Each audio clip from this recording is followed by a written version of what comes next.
হরে কৃষ্ণ। তাহলে এই যে ওই যে বলছিলাম এক পাওয়ালা ষাঁড়,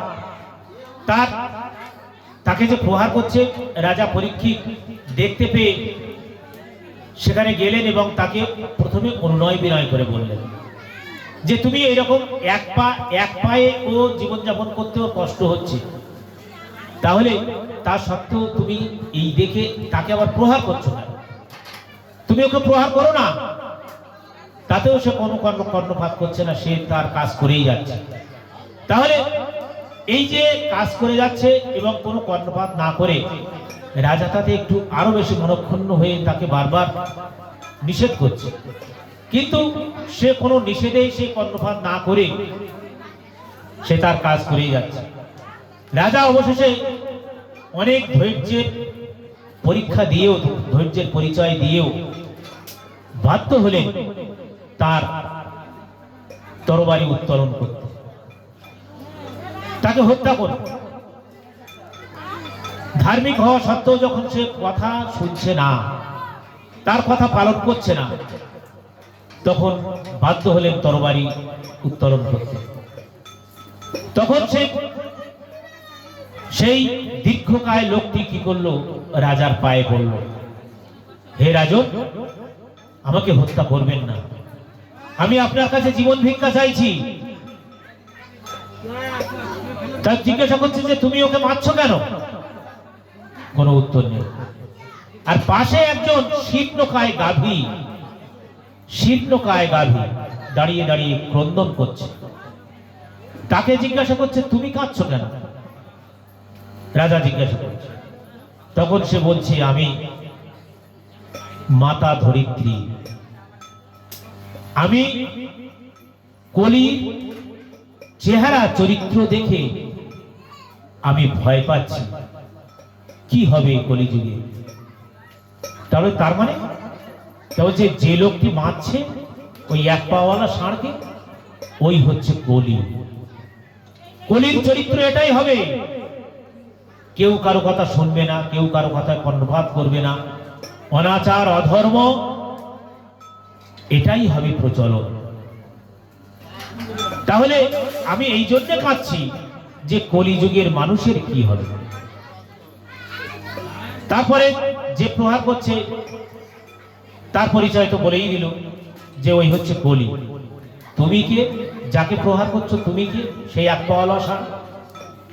তা বলছে আমি হচ্ছি 4 যুগের আবির্ভূত ধর্ম, সত্য, সম, সৌচ, দয়া। কি কি বললাম? সত্য, সম, সৌচ, দয়া। তাহলে এই সত্যের উপরে আমি এখনো দাঁড়িয়ে আছি, কিন্তু কেউ আমাকে নিস্তার দিচ্ছে না। চেষ্টা করছি সত্যের উপরে দাঁড়িয়ে থাকার, কিন্তু আমাকে কেউ নিস্তার দিচ্ছে না।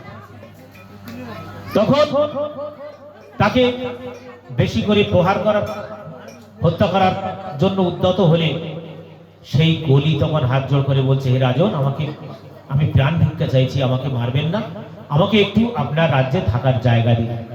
তা বলছে না, আমার রাজ্যে থাকা হবে না। তো অনেক অনুনয় বিনয় করে বলতে রাজা পরীক্ষিত ধর্মপরায়ণ, প্রজাবৎসল, তাকে একটু অনুনয় বিনয় করে বলতে সে খুব রাজি হয়ে গেল এবং বলল তুমি যেখানে সেখানে থাকতে পারবে না। কোথায় কোথায় থাকবে? বলছে যে যেখানে যেখানে দেশ হিংসা, হ্যাঁ,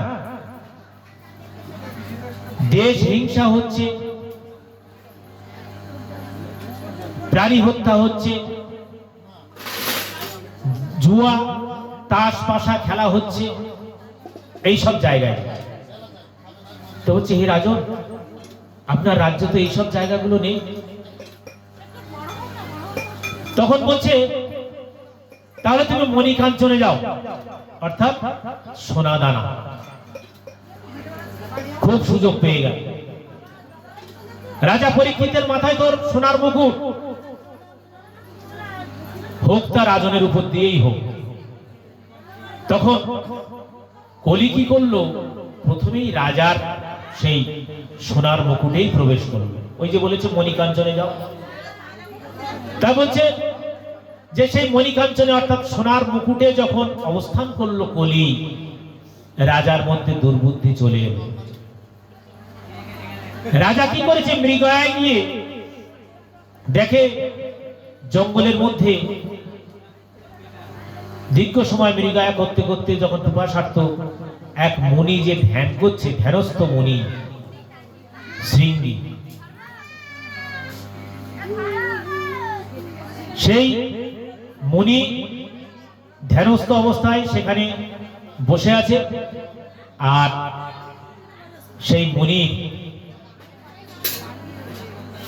কাছে সে পিপাসার জল প্রার্থনা করেছে।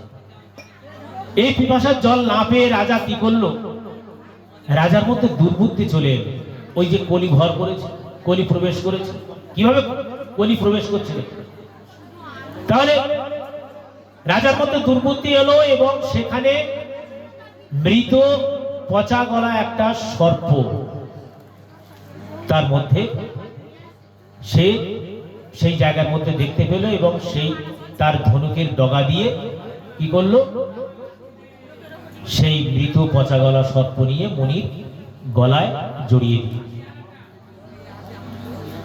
এই জড়িয়ে দেওয়ার সঙ্গে সঙ্গে সেই মণিপুত্র, সে মুনির শিষ্য আরেকজন শিষ্য দেখতে পেয়েছে এবং মুনির যে পুত্র শৃঙ্গী সে অদূরে ছিল, তাকে গিয়ে কথাটা বলল যে তোমার পিতার গলায় একজন ব্যক্তি সে জল চেয়েছিল দিইনি, তার জন্য সে একটা মরা সাপ গলায় ঝুলিয়ে দিয়ে চলে গেছে।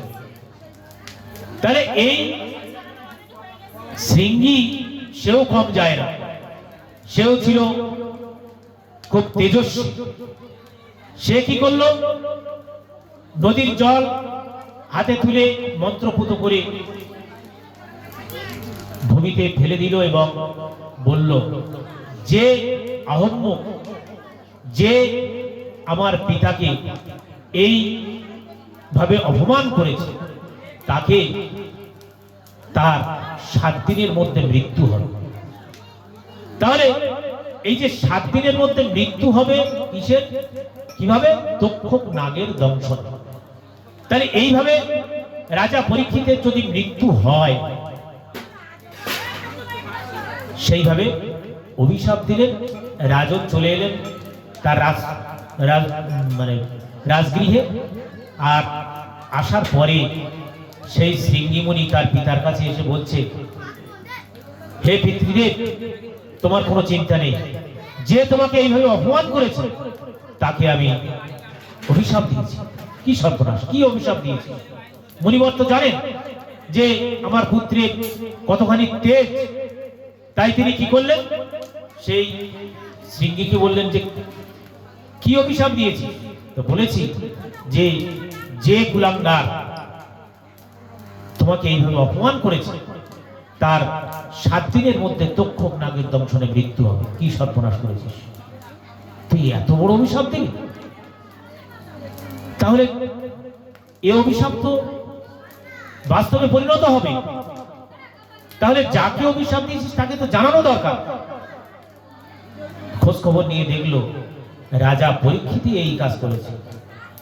ওই যে কলি ভর করেছে বললাম, অনাচার, অত্যাচার, অনিয়ম, ক্রোধ, অকারণে ক্রোধ, এটা আসবে। তখন গৌরমুখ নামে একজন শিষ্যকে পাঠিয়ে দিলেন রাজার রাজসভায় এবং সেখানে পাঠিয়ে দিয়ে খবর দিলেন, হে রাজন,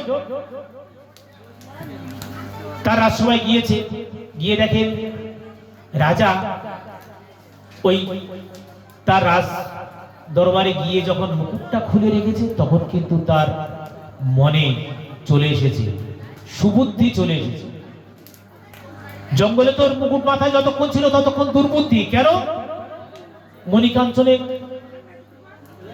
কি প্রবেশ করেছে? কলি। তাহলে মুকুটটা যেই খুলে রেখেছে তখন কিন্তু তার মধ্যে সুবুদ্ধি চলে এসেছে, আমি একটা কি পাপ কাজ করে এলাম, কি একটা অপকর্ম করে এলাম, জঙ্গল থেকে মুনিবরের গলায় মৃত সর্প ঝুলিয়ে দিয়ে এলাম, এ আমি কি করলাম। তার অনুশোচনা হচ্ছে। এই অনুশোচনার অনলে দগ্ধ হয়ে সে পায়চারি করছে। তা পায়চারি করতে করতে এমন সময় গৌর গিয়ে হাজির, হে রাজন,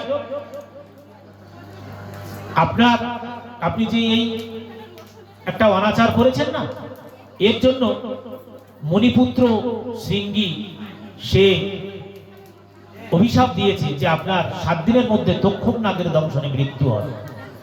তাহলে এই তক্ষক নাগের দংশনে যদি মৃত্যু হয়, দেখুন রাজা পরীক্ষিত এত ধার্মিক, এত ন্যায়পরায়ণ যে ওই মৃত্যুর কথা শুনে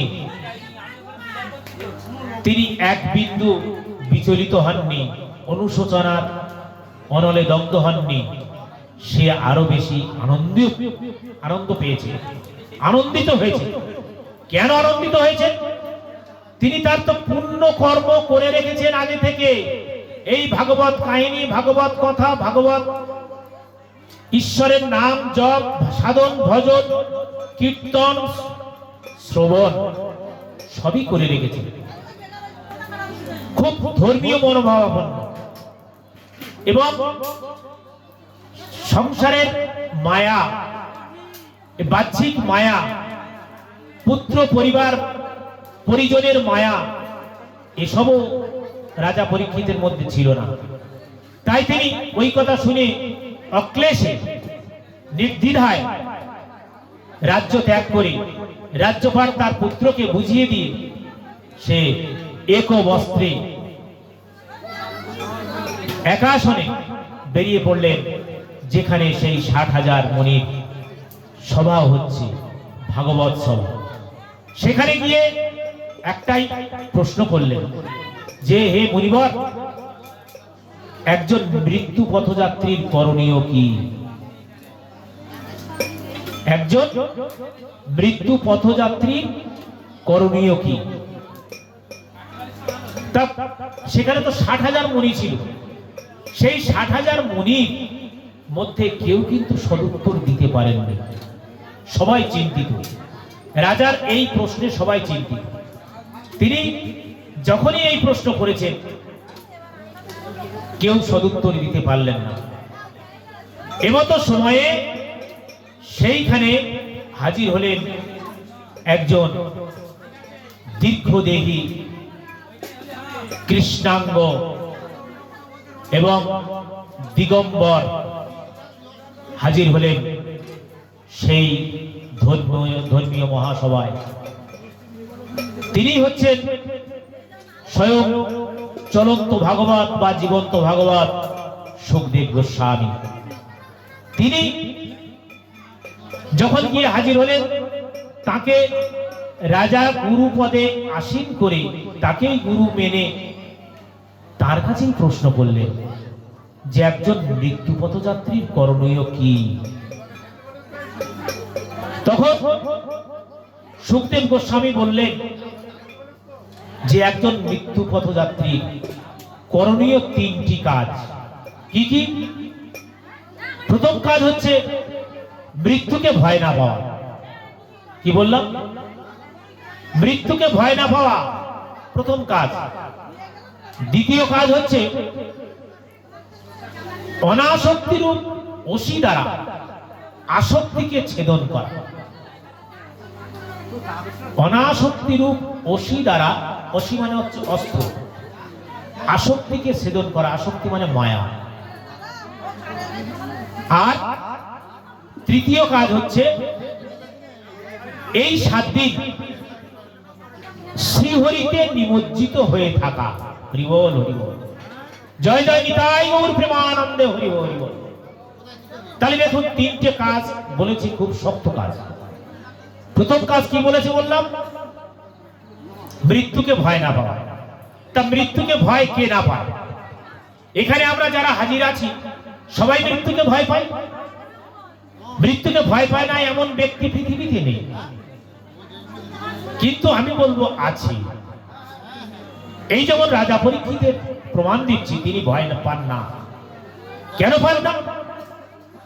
ওই যে যদি আমার পুণ্য কর্ম পুণ্য ফল থাকে, আমি যদি জানি যে মৃত্যুর পরে কি হবে, কি করলে কি হবে, এইটা যদি জেনে থাকি, আমি যদি জানি আত্মাটা কি, আত্মা অবিনশ্বর।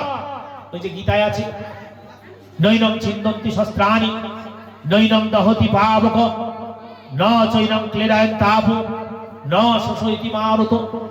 আছে তো গীতাতে। গীতা দ্বিতীয় অধ্যায়ে সাংখ্যযোগ, যখন শ্রী ভগবান শ্রীকৃষ্ণ যখন অর্জুনকে উপদেশ দিচ্ছেন, হে অর্জুন, তুমি ভেঙে পড়ছো কেন? তুমি যাদের আত্মীয় বলছো যে এই আত্মীয়ের মায়ায় তুমি বলছো এদের আমি মারতে পারবো না, কিন্তু আমি বলছি তুমি মারো। এরা মরলেও এদের শরীরটা মরবে, আত্মা মরবে না। আত্মা অবিনশ্বর, যাকে অস্ত্র দিয়ে কাটা যায় না। নৈনং ছিন্দন্তি শস্ত্রাণি, অস্ত্র দিয়ে কাটা যায় না। নৈনং দহতি পাবক, আগুন দিয়ে পোড়ানো যায় না।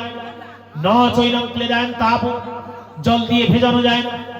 ন শোষয়তি মারুত, বাতাস দিয়ে শুষ্কও করা যায় না। That is soul. এই হলো আত্মা। অতএব এই আত্মা সম্পর্কে যার আত্মীয়তা আছে, আত্মা সম্পর্কে যার জ্ঞান আছে, সে মৃত্যুকে ভয় পাবে না। তাই বলছে এই আত্মা সম্পর্কে জ্ঞান কখন হবে? আমি যদি ভগবত কথা ভালোভাবে জানি, শুনি, তাহলে আমার কি হবে? ওই প্রথমে বললাম, ভক্তি রসশাস্ত্র আর ভক্তি রসপাত্র। যদি রসপাত্রটা যদি ঠিক না থাকে, এই রসশাস্ত্রের থেকে রস নিয়ে আমি রাখবোটা কোথায়? কি তাই তো? তাহলে আমার যদি সেই ভক্তি রসপাত্রটা যদি পূর্ণ করতে পারি, তাহলে আমি মৃত্যুকে ভয় পাবো না। হরি বল, হরি বল, জয় জয় নিতাই গৌর প্রেমানন্দে, হরি হরি বল। তাই বলছে মৃত্যুকে ভয় না পাওয়া। মৃত্যুকে ভয় পেও না, তারাই পাবে না ভয়। একজন ছাত্র পরীক্ষাকে ভয় পায় না, আর বেশিরভাগ ছাত্র পরীক্ষাকে ভয় পায়। ওরে বাবারে, পরীক্ষা এসে গেছে, পড়তে হবে, কি বলে না? তাহলে কোন ছাত্র ভয় পায়? যে পড়াশোনা ভালো করেনি, যার প্রিপারেশন ভালো নেই, কি তাই তো? সেই ছাত্র ভয় পাবে। আর যে ছাত্রের পড়াশোনা ভালো আছে, সারা বছর পড়াশোনা করেছে, সে কিন্তু পরীক্ষাকে ভয় পাবে না। সে জানে যে পরীক্ষা হবে, তো হোক, পরীক্ষা দেব। তা তেমনি আমরা যে এই ধরাধামে যে সমস্ত মানুষ এই সুলভ এবং সুদুর্লভ জন্ম লাভ করে যারা এই পুণ্য কর্ম করে রেখেছি, তারা মৃত্যুকে ভয় পাবো না। জয় জয় নিতাই গৌর প্রেমানন্দে, হরি হরি বল। তাহলে দেখলেন তো যে কারা মৃত্যুকে ভয় পাবে? তা বলছি তিনটি কাজ, একজন মৃত্যু পথযাত্রীর তিনটি কাজ। সেটা হচ্ছে মৃত্যুকে ভয় না পাওয়া, এটা হচ্ছে প্রথম কাজ। আর দ্বিতীয় কাজ কি বললাম? অনাসক্তিরূপ অসি দ্বারা আসক্তিকে ছেদন করা। তো অনাসক্তিরূপ অসি, এই আমার আমার কথাটা ছাড়তে হবে, তা না হলে আসক্তি মায়া যাবে না। আমার পুত্র, আমার পরিবার, আমার বিষয়, আমার সম্পত্তি, এই আমার কথাটা ছাড়তে হবে। আমার বাড়ি না। আজ যে এখানে ভাগবত কথা, কৃষ্ণ কথা আলোচনা হচ্ছে, এটা আজ শ্রীযুক্ত বাবু রঞ্জিত কুমার তরফদারের বাড়ি নয়। আজ এটা ধ্যানেশ তরফদারের বাড়ি নয়। আজ এটা দীপ তরফদারের বাড়ি নয়। এটা কি? ওই যে তুলসী কাননাং যত্র যত্র পদ্ম বনানি চ পুরাণাং পঠানি যত্র তত্র সন্নিহিতং হরি। কি তাই তো? তাহলে এটা হরিবাসর, যেখানে ভাগবত কথা, কৃষ্ণ কথা আলোচনা হয়, যেখানে পুরাণ নিয়ে পাঠ করা হয়, সেটা হলো শ্রী হরির বাসর। আজ এটা শ্রী বৃন্দাবন ধাম। জয় জয় নিতাই গৌর প্রেমানন্দে, হরি হরি বল। তাহলে শ্রী বৃন্দাবন ধামে যারা আমরা পুণ্যার্থী, পুণ্যাত্মা বা পুণ্যতা প্রাপ্তি হয়েছি, তারাই কিন্তু হাজির হতে পেরেছি। বাদ বাকিরা চিটে ভুসি উড়ে গেল। শুধু ধান পড়ে রইল। কি বাবা, তাই তো? তাহলে 100 যদি লোক থাকে 10 জন শুনবে মন দিয়ে। হাতের 5টা আঙুল সমান নয়, এটা থাকবে, ধানে চিটে থাকবে, কিছু করার নেই। আর এটাই কলিযুগের চরিত্র। এ কথা আজ নয়, হাজার হাজার বছর আগে ছিল সুখদেব গোস্বামী, ব্যাসদেব, তারাই বলে গেছেন ভাগবতে। হরিবোল হরিবোল হরিবোল। এই অনাচার, অবমাননা, অবহেলা, বৃদ্ধাশ্রম তৈরি হবে। বৃদ্ধাশ্রম, লঘুগুরু জ্ঞান থাকবে না, পিতা পুত্রের মধ্যে সম্পর্ক ভালো থাকবে না, গুরুপদে আসীন যারা তাদের প্রতি মান্যতা থাকবে না। এটা বহু যুগ আগে কলির চরিত্র লিখে গেছে। তাহলে সেই আমাদের আলোচ্য বিষয় ছিল সেই কলিযুগে শ্রী ভগবান চৈতন্য মহাপ্রভু কিভাবে আসছেন, তার তথ্য প্রমাণ। তাহলে দেখুন, তাহলে কি বললাম যে অনাসক্তিরূপ অসি দ্বারা আসক্তিকে ছেদন করা, সেটা নিশ্চয়ই পরীক্ষিত মহারাজের ছিল না, মায়া ছিল না। মায়া যদি পরীক্ষিত মহারাজের থাকতো তাহলে ওই রাজ্যপাট অত সহজে ছেড়ে দিয়ে এক বস্ত্রে একাসন নিয়ে নদী তীরে ওই ধর্মীয় মহাসভায় চলে যেতেন। তাহলে পরীক্ষিত মহারাজের মায়া ছিল না, আসক্তি ছিল না, তাই তো? এটা আমরা ধরতেই পারি। তাইলে দুটো পয়েন্ট বেরিয়ে গেল যে মৃত্যুকে ভয় পাওয়ার কোনো কারণ নেই পরীক্ষিত মহারাজের, আর অনাসক্তি অসিদার আসক্তিকে ছেদন তো হয়েই আছে। তাহলে এটা শুধু পরীক্ষিত মহারাজের বিষয় নয়, এটা আমাদের সবাইকে, কলিহত জীবকে শিক্ষা, জীব শিক্ষার্থে কিন্তু এইটা বলে গেছেন ভাগবতী। তৃতীয়টা কি বললাম? 7 দিন। এই 7 দিন, যে 7 দিনের মধ্যে তক্ষক নাগের দংশনে মৃত্যু হবে, এই 7 দিন শ্রীহরিতে নিমজ্জিত থাকা, অর্থাৎ এই 7 দিন সপ্তকল্প কালও হতে পারে, 7 বৎসর হতে পারে, আবার অনন্ত কালও হতে পারে। যতদিন বাঁচবো আমরা ততদিন শ্রীহরিতে নিমজ্জিত থাকবো। জয় জয় নিতাই গৌর প্রেমানন্দে হরি হরি বল। তাহলে এই শ্রীহরিতে নিমজ্জিত থাকলে কোনো ভয় নেই। এটাই হচ্ছে রেকটিফিকেশন। নিজেকে যদি রেকটিফিকেশন না করতে পারি তাহলে জীবনে শান্তি পাবেন না, মরেও শান্তি পাবেন। তাই চৈতন্য মহাপ্রভু বহু যুগ আগে গোলক বিহারী গোবিন্দ, শ্রীনারায়ণ, শ্রীরামচন্দ্র, শ্রীকৃষ্ণ সব অবতার এক এক করে হয়ে তিনি বলেছিলেন আমি কলিযুগে যাব। তাই কলিযুগে তিনি এলেন, তিনি প্রতিশ্রুতি দিয়েছিলেন আমি কলিযুগে যাব। কিভাবে? বলছে আমি কলিযুগে যাব, রাধার কান্তি নেব, থাকবে না হাতে মোহনবাসী, আমি ভক্ত সঙ্গ বড় ভালোবাসি, আমি কলিযুগে যাব, রাধার কান্তি নেব, থাকবে না হাতে মোহনবাসী, আমি ভক্ত সঙ্গ বড় ভালোবাসি। কি বললেন? যে রাধার কান্তি নেব। তাহলে রাধা কোন যুগে এসেছে? কৃষ্ণর সঙ্গে লীলা করেছে কোন যুগে? দাপর যুগে। তা তিনি বলছেন আমি কলিযুগে যাব, রাধার কান্তি নেব। কান্তি তার দেহ, মন, রং, রূপ, সৌন্দর্য। কেন নেবেন? তিনি দাপর যুগে যখন ছিলেন তখন প্রেম কুড়িয়েছেন। হরি বল, হরি বল। কেন প্রেম কুড়িয়েছেন তার প্রমাণ কি? আমরা জানি ভগবান শ্রীকৃষ্ণ বাল্যকাল থেকেই মাতা যশোমতীর কাছ থেকে আদর, যত্ন, স্নেহ, ভালোবাসা কুড়িয়েছে।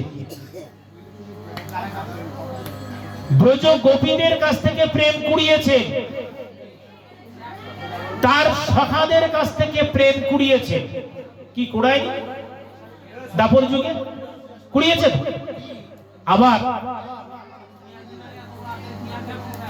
শ্রীমতী রাধিকার কাছ থেকেও প্রেম কুড়িয়েছে। কোন প্রেম? হ্লাদিনী শক্তি। রাধা ছিল কৃষ্ণের হ্লাদিনী শক্তি। তাহলে সেই প্রেম কুড়িয়ে কুড়িয়ে তিনি যেন ক্লান্ত, অবসন্ন। তাই কৃষ্ণ বলছেন যে আমার প্রতি এদের এত প্রেম কেন? এরা আমাকে এত ভালোবাসে কেন? হরি বল। কেন আমার মাতা যশোমতী এত ভালোবাসে? কেন আমার সখারা এত ভালোবাসে? কেন ব্রজ গোপীরা এত ভালোবাসে? কেন শ্রীমতী রাধিকা আমাকে এত ভালোবাসে?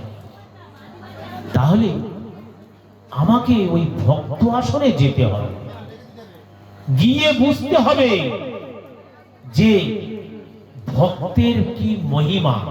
হরি বল, হরি বল। জয় জয় নিতাই গৌর প্রেমানন্দে, হরি হরি বল। তাই কি করলেন? কলিযুগে কিভাবে এলেন? গোবিন্দের গো আর রাধিকার রা, এইভাবে দুজনের রূপ নিয়ে কলিযুগে আবির্ভূত হলেন। কিভাবে? গোরা হয়ে আবির্ভূত হলেন। জয় জয় নিতাই গৌর প্রেমানন্দে, হরি হরি বলো। তাহলে সেই যে গোরা হয়ে যে আবির্ভূত হলেন, সেই গৌরাঙ্গ মহাপ্রভু শ্রী চৈতন্য, নদিয়ার নদের নিমাই যাকে আমরা বলছি, তিনি এই যে এলেন, এই সব পুরাণে, ওই পদ্ম পুরাণের কথা বললাম, পদ্ম পুরাণে সেখানে তো উদ্ধৃতি দিলাম। এবার ব্যাসজি তিনি বলছেন যে কৃষ্ণবর্ণ সাঙ্গপাঙ্গ পার্শ্বদম। কি বলছেন? কৃষ্ণবর্ণ সাঙ্গপাঙ্গ পার্শ্বদম। সেই যজ্ঞই সংকীর্তনই প্রায়ই যজন্তি সুমেধসা।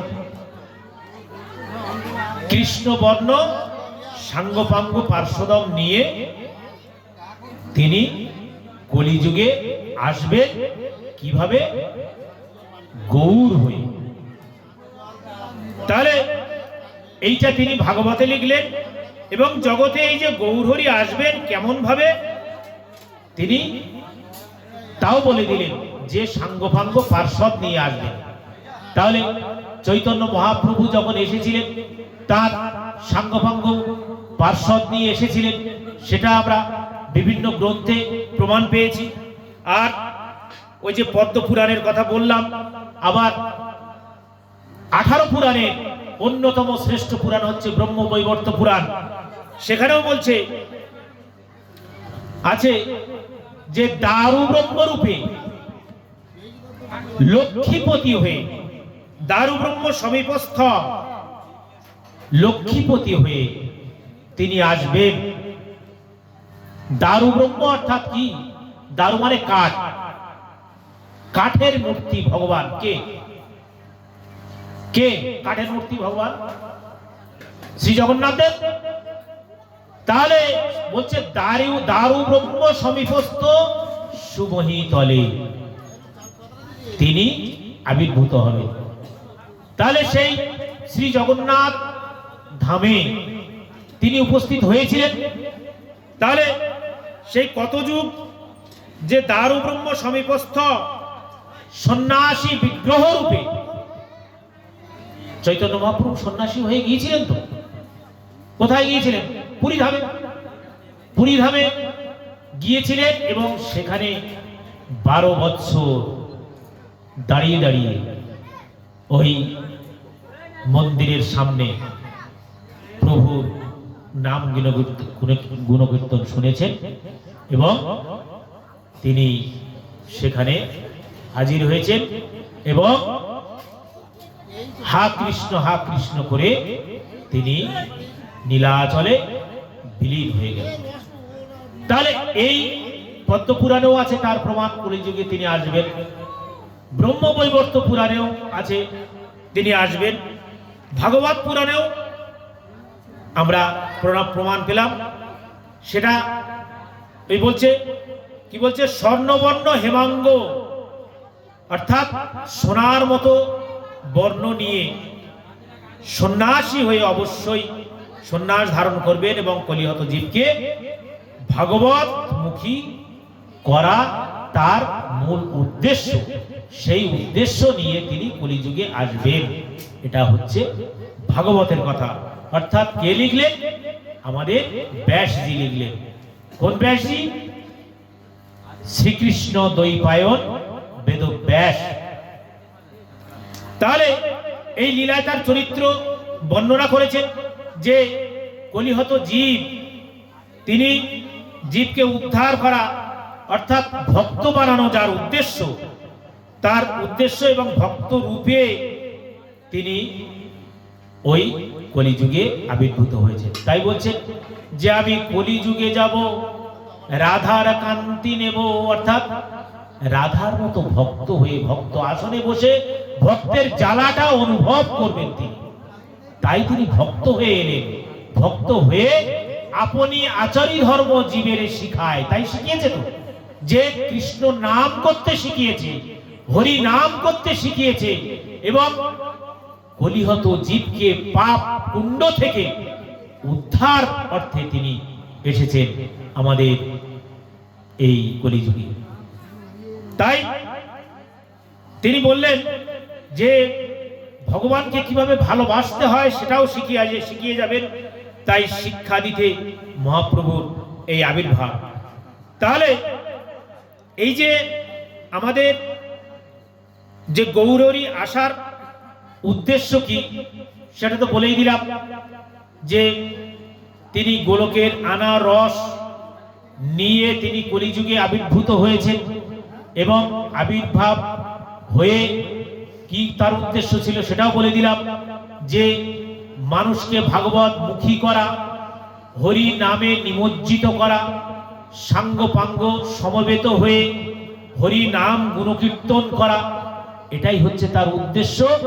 আর ভক্ত আসনে বসে ভক্ত বেশি করে ভক্ত বানানো তার মূল উদ্দেশ্য। তাহলে এই জীবনের শুরু থেকে শেষ পর্যন্ত ভাগবত চিন্তার নাম বলছে জীবন যাপন। জীবনের শুরু থেকে শেষ পর্যন্ত ভাগবত চিন্তার নাম হচ্ছে জীবন যাপন, আর বাদ বাকি জীবন ধারণ। তাহলে আমরা মানুষ হয়ে কোনটা করব? ভাগবত চিন্তাটাই করব। তাহলে আমরা জীবন যাপনটাই করব, জীবন ধারণ করব না। জীবন ধারণ করা কারা করছে? মানবেতর প্রাণী অর্থাৎ পশু পাখি, তারাই। তাহলে এই জীবন যাপন আর বাদ বাকিরা সব জীবন ধারণ, যেটা মানবেতর প্রাণীরা করে অর্থাৎ পশু পাখিরা করে। তাহলে গৌরহরি আসার উদ্দেশ্য কি? যে তিনি ঋণগ্রস্ত হয়ে পড়েছিলেন। কিসের ঋণ? প্রেম ঋণ। কি প্রেম? ঈশ্বর প্রেম। এই ঈশ্বর প্রেমে ঋণে ঋণী হয়ে তিনি সেই ঋণ পরিশোধ করার জন্য কলিযুগে এসেছিলেন। তাহলে কলিযুগে এসে তিনি আপনি আচারী ধর্ম জীবের শিখানোর চেষ্টা করেছেন। ভগবান বলছে আমি যা বলি তাই করো, আমি যা করবো তা তো তোমরা করো না। তাহলে অনেকে বলবে হয়তো ভগবান যা করবে তা আমরা করতে পারবো না, যা বলবে তাই করব। ভগবান করলে লীলা আর আমরা করলে খেলা, আমরা অনেকে তাচ্ছিল্য করে বলবো। অন্যায়। ভগবান যা করেছে তাই যদি আমরা করতে যাই, পারবো মা? কখনো পারবো না। সে 1 সপ্তাহ বয়সে 7 দিন বয়সে পুতনা বধ করেছে, আমরা পারবো? আমরা 7 দিন বয়স কেন, 7 বছর বয়সেও যদি একটা কুকুরকে তাড়া করি, কুকুর যদি আওয়াও করে আমার মধ্যে ছুটে আসে, আমরা পালিয়ে পথ পাবো না। হরি বল। তাহলে আমরা পালিয়ে পথ পাবো না। তাহলে সে 7 দিন বয়সে সে পুতনা বধ করেছে। সে 7 বছর বয়সে গিরি গোবর্ধন ধারণ করেছেন বাম হাতের কনিষ্ঠাঙ্গুলে। তাহলে শুধু বাম হাতের কনিষ্ঠাঙ্গুলে গিরি গোবর্ধন ধারণ করেছেন 7 বছর বয়সে। আমরা ভরা বয়সেও যদি একটা ইট যদি করে আঙুল কেন একটা হাতে করে উঁচু করে রাখতে পারবো কিনা সন্দেহ। পারবো কি? কখনো পারবো না। 10 মিনিট পরেই বলবো পুরে বাবারে আমার হাত অবশ হয়ে যাচ্ছে। তাহলে গিরি গোবর্ধন তো দূরের কথা। তারপরে তিনি যে কালিয়নাগ দমন করেছেন, তার মাথায় নৃত্য করেছেন নিজে। আর কালিয়নাগ তো কালিয়নাগ, আমরা যদি একটা ঢোড়া সাপও দেখি ছুটে পালানোর পথ পাই। তাহলে ভগবান যা করেছে তা আমরা করতে পারবো কোনোদিন? চেষ্টা করলেও পারবো।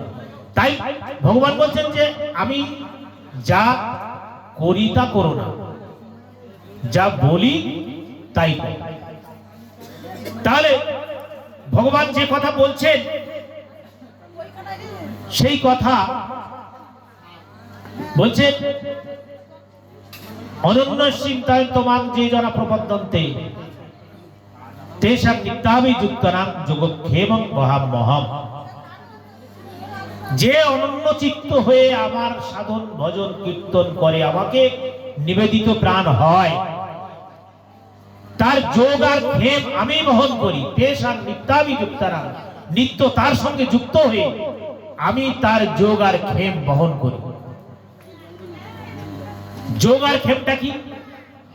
দুটো জিনিস ভালো করে বুঝবেন। যোগ আর ক্ষেম দুটো কথা বলেছি। তাহলে যোগ আর ক্ষেমটা কি? আমরা এই জগতে যখন এসেছিলাম আমরা কিছু নিয়ে এসেছিলাম? কিছু নিয়ে আসিনি। তাহলে কিছু নিয়ে আসেনি, কিন্তু আমরা অনেক কিছু পেয়েছি। কিভাবে পেলাম? এই ঈশ্বর সাধন ভজন কীর্তন, ঈশ্বরে মতি যদি না থাকতো তাহলে আমরা এত কিছু পেতাম না। বলছে তেষাং নিত্যাভিযুক্তানাম, আমি তার সঙ্গে গিয়ে তার সঙ্গে থেকে তার যা পাওয়ার কথা ছিল না তাই পাইয়ে দিই। এই যা পাওয়ার কথা ছিল না তা পাইয়ে দিয়েছি, মানে ওইটাই হচ্ছে যোগ। আর যেটা পাইয়ে দিয়েছি সেইটাকে আমি রক্ষা করি, অর্থাৎ ওইটাই ক্ষেম। তাই বলছে যোগ ক্ষেমং মহামহম। তাহলে এই যে যোগ ক্ষেমং মহামহম, যে আমার প্রতি চিত্ত নিবেদন করে, মন সমর্পণ করে আমার প্রতি ভক্তি করে থাকে, তার অপ্রাপ্ত বস্তু আমি পাইয়ে দিই, আর যা পেল তা আমি রক্ষা করি। হরি বল, হরি বল। জয় জয় নিতাই গৌর প্রেমানন্দে, হরি হরি বল।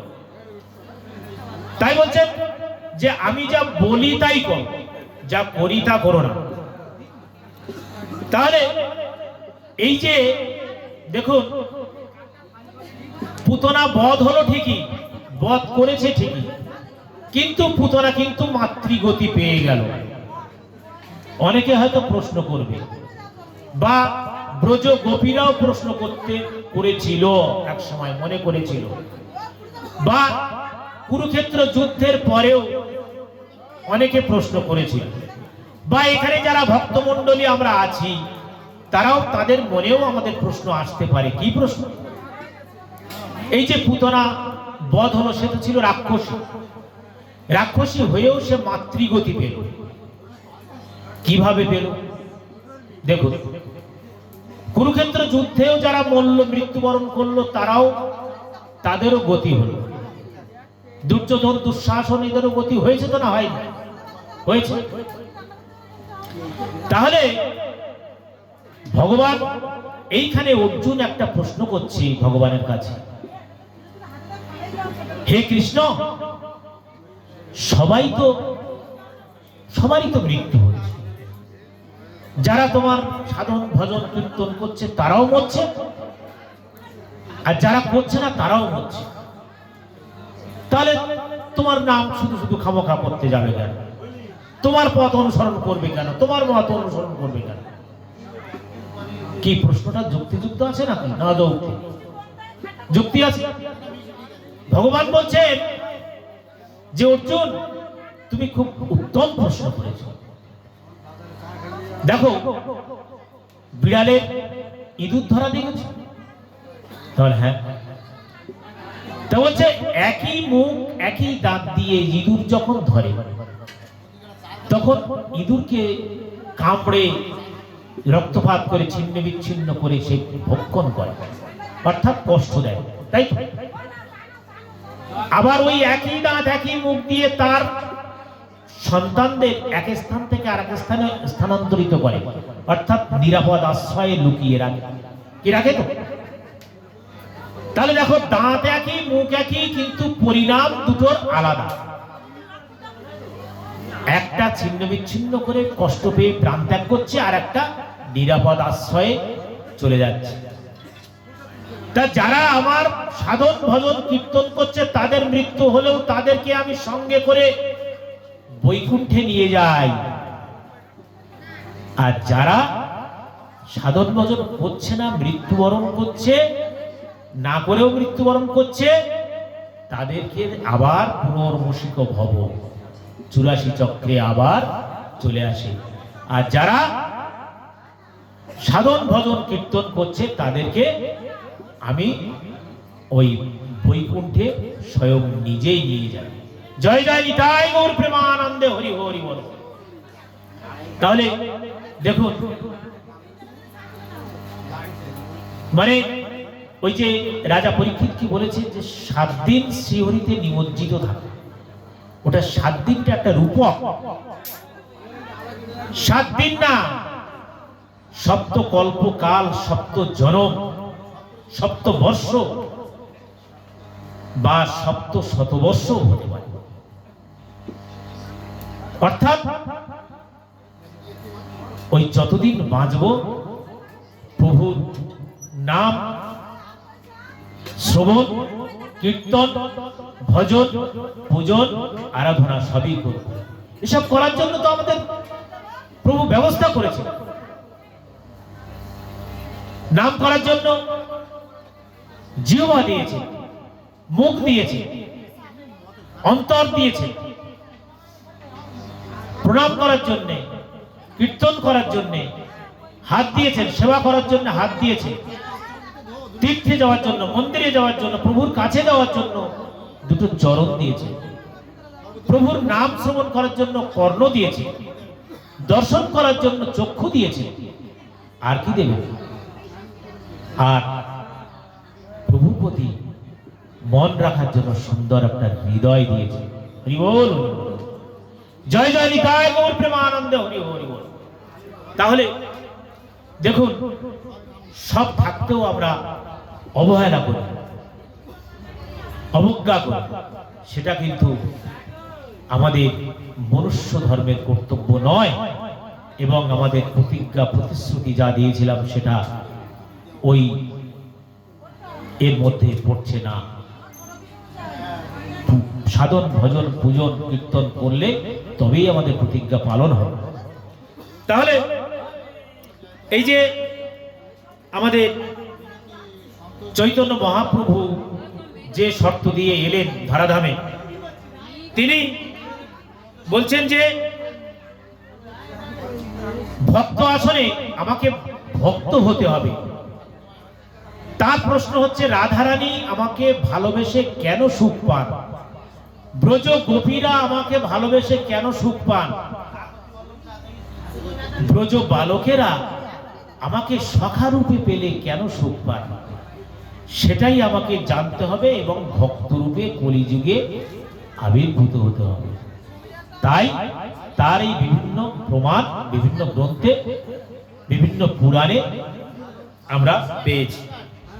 তা বলছেন যে তাই তিনি রাধা ভাব ধারণ করে কলিযুগে এলেন, গৌরকান্তি হয়ে, গোরা হয়ে। বলছেন, কৈছন রাধা প্রেমা কৈছন মধুরিমা কৈছন সুখেতে পুরো। কৈছন রাধা প্রেমা কৈছন মধুরিমা কৈছন সুখেতে পুরো। এ তিন বাঞ্ছিত ধন ব্রজে না হইল পূরণ। দেখুন যে কখনো কৈছন রাধা প্রেমা মানে কি, কখনো রাধা প্রেম, কৈছন মধুরিমা, মধুরিমা মধুর রসাস্বাদন, আর কৈছন সুখেতে পুরো, সুখ স্বাচ্ছন্দ্য। এ তিন বাঞ্ছিত ধন ব্রজে না হইল পূরণ। ব্রজে অর্থাৎ ব্রজ কোন যুগে ছিল? দাপর যুগে। ব্রজ নারী, ব্রজ বালক, ব্রজ গোপী, তাহলে ব্রজ সেই দাপর যুগে ছিল। তাই বলছে ব্রজের এ তিন বাঞ্ছিত ধন ব্রজে না হইল পূরণ। কি করব না পাইয়া ওর, ও চন্দ্রবিন্দু র, ওর না কিন্তু, ও চন্দ্রবিন্দু র, ওর। তা বলছেন, ভাবিয়া দেখিল মনে রাধার স্বরূপ বিনে। অর্থাৎ এ বাঞ্ছা পূর্ণ কভু নয়, রাধা প্রেম কান্তি ধরি, রাধা প্রেম গুরু করি, নদিয়াতে করালো উদয়। হরিবোল হরিবোল হরিবোল। দেখুন কত সুন্দর বৈষ্ণব পদ। বৈষ্ণব কবিরা লিখে গেছে বিদ্যাপতি পদ। বলছেন কৈছন, ব্রজবুলি ভাষা একটু কঠিন লাগবে, কিন্তু আমি অর্থ ভেঙে দিচ্ছি। বলছে কৈছন রাধা প্রেমা কৈছন মধুরিমা কৈছন সুখেতে পুরো। এ তিন বাঞ্ছিত ধন। কোন তিন বাঞ্ছিত ধন? আমি যা মনোবাঞ্ছা পূর্ণ করছি, যে কখনো রাধা প্রেম, কখনো গোপী প্রেম, কখনো মনের সুখ অর্থাৎ আত্মসুখ উপলব্ধি করছি, এ তিন বাঞ্ছিত ধন ব্রজে না হইল পূরণ। ব্রজে পূরণ হয়নি, তাই আমি কলিযুগে আসছি। তাই তিনি বলছেন যে ভাবিয়া দেখিল মনে রাধার স্বরূপ বিনে। রাধার স্বরূপ ছাড়া কি এ বাঞ্ছা পূর্ণ কভু নয়। তাই বলছেন যে রাধা প্রেম কান্তি ধরি, রাধা প্রেম গুরু করি। অর্থাৎ রাধা কিভাবে কৃষ্ণকে একদম অন্তরে অন্তরে মিশিয়ে ভালোবেসে ফেলেছেন, সেই রাধার প্রেমকে গুরু করে অর্থাৎ অবলম্বন করে আমি জানতে চাই যে ভক্ত হওয়া কত বড় কঠিন কাজ। আমি ওই জন্য ভক্ত আসনে যেতে চাই। তাই তিনি ভক্ত হয়ে এই কলিযুগে এলেন। তাই নদিয়াতে করালো উদয়। নদিয়ায় কার উদয় হলো? চৈতন্য মহাপ্রভু। তাহলে এই যে একটু আগে বললাম যে দাপর যুগে সবাইকে সমগতি দান করলো, তাহলে এই সমবতী কেন দান করলো সেটাও বলে দিলাম। কেমন রাধার প্রেম, গোপীদের প্রেম তা জানার জন্য রাধা ভাব কান্তি ধরেছে সে, আর যে তা জানার জন্য রাধা ভাব কান্তি ধরেছি, এবং ভক্তরা কিভাবে গোলক থেকে কি পেলেন, তারা নিজ সঙ্গে করে গোলকে নিয়ে গেলেন, এবং এটাই হচ্ছে পাওয়া। তাই বৃন্দাবন থেকে নদিয়া এলেন রাধারানী কি সুখ লাভ করেন তা বোঝার জন্য, এবং তাদের মতো ভক্ত ভাব নিয়ে কলিতে নদিয়ার নবদ্বীপে এলেন। তাহলে এই যে ভক্ত হয়ে নদিয়ার নবদ্বীপে এলেন, এবং তার কাছ থেকে আমরা কি শিক্ষা পেলাম? যে কলিতে হরিনাম সত্য, এই মহামন্ত্র, মহাবীজ মন্ত্র,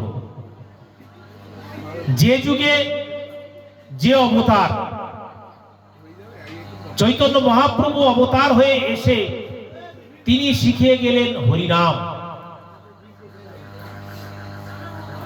দাপর যুগে কৃষ্ণ নাম, আর ত্রেতা যুগে কি ছিল? রাম নাম। সত্য যুগে শ্রীনারায়ণ।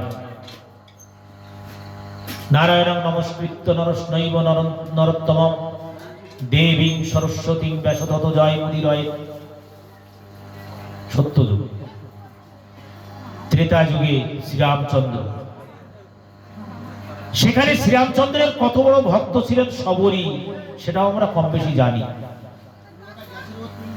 শবরী সবর কন্যা। ওই যে বললাম বিভিন্ন যুগে ঈশ্বরের নাম কিন্তু সীমাবদ্ধ ছিল উচ্চ সম্প্রদায়ের উপরে। ছোটখাটো জাতি তারা ঈশ্বরের নাম করার অধিকার পেত না। চৈতন্য মহাপ্রভু কলিযুগে সেইটা শিখিয়ে গেলেন আদিজ চণ্ডাল।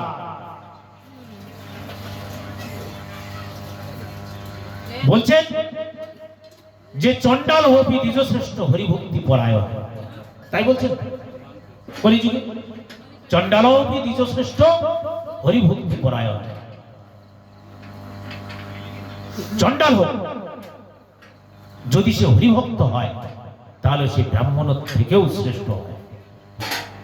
তাই বলছে চণ্ডাল হবি দ্বিজ শ্রেষ্ঠ হরিভক্তি পরায়ণ। এইটা কিন্তু কলিযুগে, সত্য যুগে, ত্রেতা যুগে, দাপর যুগে এটা ছিল না। তা সবর কন্যা শবরী, সে যে কত বড় প্রভুর ভক্ত, রামের ভক্ত, সেটাও ভাগবত কাহিনীতে তার একটু উল্লেখ করে আমরা তার রস আস্বাদন করতে পারি। সেই শবরী একরকম চুরি করে গোপনে আড়ালে প্রভু রামচন্দ্রের সেবা পূজা করতেন, তার নামগুলো কীর্তন করতেন, এবং তিনি গুরু আশ্রয় করেছিলেন। গুরুর মুখে শুনেছিলেন যে আমি একদিন না একদিন, গুরুদেব তাকে বলে দিয়েছিলেন, শবরী তুই একদিন না একদিন প্রভুর নাম করতে করতে প্রভুর সাক্ষাৎ পাবি। হরি বল, জয় জয় তাই গৌর প্রেমানন্দ, হরি হরি বল। তাহলে দেখুন যে প্রভুর সাক্ষাৎ পাবে, এই কথাটা শবরীর কর্ণগোচর হয়েছে। সেই শবরী কি করলো? সারা জীবন ধরে সে প্রভু রামচন্দ্রের সেই তার নাম গুণকীর্তন, তার সেবা পূজা করে গেল। কিন্তু সেবা পূজা করতে করতে মানুষ তার চিরকাল একই থাকে না। শবরী বৃদ্ধাবস্থা যখন হয়ে এসেছে, দৃষ্টিশক্তি হারিয়ে এসেছে, প্রায় ক্ষীণ, তখন ফলমূল প্রসাদ কিভাবে দেয়, কোনটা পাকা ফল কোনটা কাঁচা ফল এটা বোঝার ক্ষমতা